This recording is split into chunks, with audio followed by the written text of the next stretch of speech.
500 years ago, my country India had more wealth than Europe. Then suddenly, some countries began to overtake us. What happened? It is tempting to credit the West's success to greed and guns, germs and steel. These did play a role. A responsible analysis, however, cannot overlook the impact of the Protestant Reformation. Economics has become such a complicated subject today that it is difficult for many to understand a simple secret of the West's progress. That secret was a woman, Mrs. Catherine Luther. Catherine von Bora was a runaway nun who married a monk, Martin Luther. She began the change that sociologist Max Weber discussed in his classic The Protestant Ethic and the Spirit of Capitalism. The newly married nun and monk had no money to buy a house. Therefore, the local prince, the patron of Luther's university, gave them the empty monastery. But how was Katie to maintain a large house on a professor's meager salary? She turned her home into a paying guest house for university students. That required her to feed 30 to 40 people every day. How do you feed so many people? Katie started growing her own fruit and vegetables. Then she turned her home into an animal farm. The money she saved was invested in a second, third, and fourth piece of land. One of them had a creek flowing through it.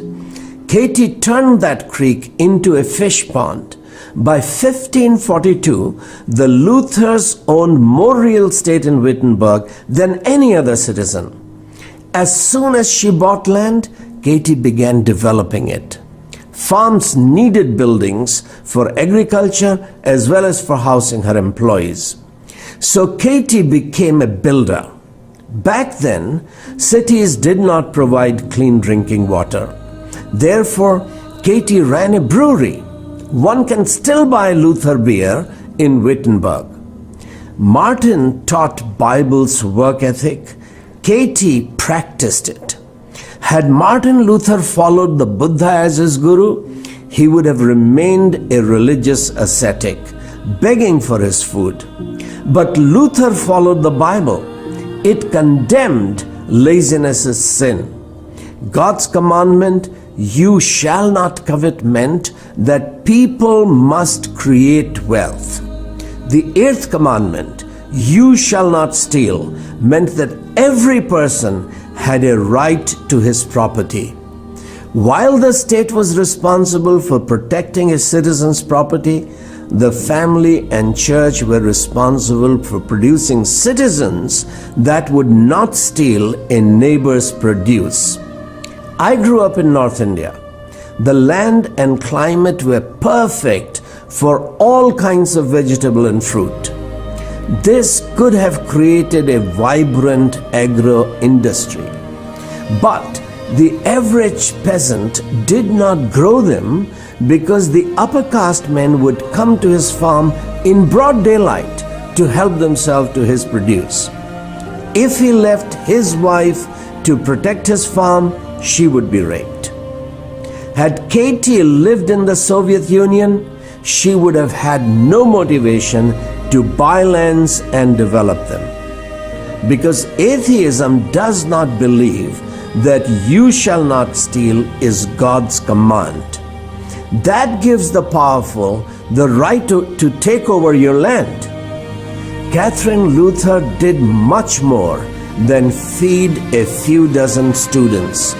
Every day, Katie helped her husband disciple Germany's future spiritual and intellectual leaders. She transmitted to German pastors the Bible's spirit of economic enterprise, the art of making money with whatever little you have. At dinner, the boys would often ask her husband questions and they would take notes. These discussions applied the Bible to everyday life, including to the economic life of ordinary families. These were published as Martin Luther's Table Talks. They enabled scholars such as Max Weber to understand how Luther's exposition of the Bible created Europe's spirit of capitalism and economic progress.